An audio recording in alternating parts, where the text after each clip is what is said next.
اب آئیے جی، اللہ تبارک و تعالیٰ قرآن میں کہہ رہا ہے جی ولی کا ذکر کرو۔ اللہ ولی کا ذکر کہنے کا حکم جاری کر رہا ہے، اور ہم اس نبی کا ذکر کریں، ہم اس نبی کا میلاد کریں، ہم اس نبی کے آمد کی خوشی منائیں۔ وہ نبی جو شفیع محشر ہیں، وہ نبی جو وجہ کائنات ہیں، وہ نبی جو امام الانبیاء ہیں، ہم ان کا میلاد منائیں، ان کے آنے کی خوشی کریں، ان کے چرچے کریں، ان کے آنے کی خوشی میں لنگر شریف کا اہتمام کریں، اپنے گھروں کو، اپنی گلیوں بازاروں کو سجائیں۔ آپ ہم سے دلیل مانگتے ہو جبکہ وہ امام الانبیاء ہیں۔ اللہ کہہ رہا ہے میرے ولی کا ذکر کرو۔ قرآن کریم میں ارشاد باری تعالیٰ ہے اذکر فی الکتاب مریم، یعنی کہ کتاب میں مریم کو یاد کرو۔ اللہ تعالیٰ تو ہمیں حکم فرما رہا ہے کہ مریم کو یاد کرو۔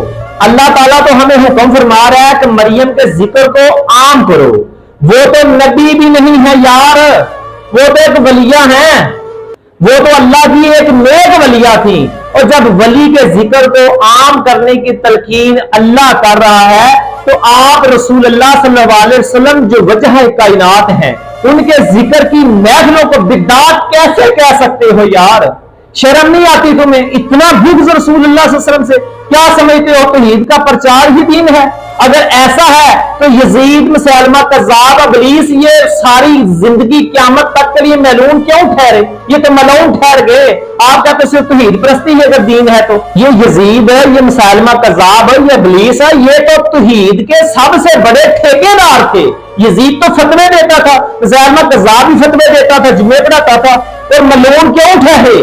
ادب نہیں تھا، ادب رسول نہیں تھا، محبت رسول نہیں تھی، رسول اللہ صلی اللہ علیہ وسلم کی قربت حاصل نہیں تھی، رسول اللہ صلی اللہ علیہ وسلم کی عقیدت، رسول اللہ صلی اللہ علیہ وسلم کا احترام، محبت ان کے دلوں میں نہیں تھی، اس لیے رد گئے۔ پتا چلا رسول اللہ صلی اللہ علیہ وسلم کے بغیر ہم اللہ تک بھی نہیں پہنچ سکتے، رسول اللہ صلی اللہ علیہ وسلم کے بغیر کوئی چارہ نہیں ہے۔ اب پتا چل گیا نا کہ اللہ قرآن میں کہہ رہا ہے کہ مریم کے ذکر کو عام کرو، یعنی کہ مریم اللہ کی ولیہ ہے، نیک ولیہ ہیں۔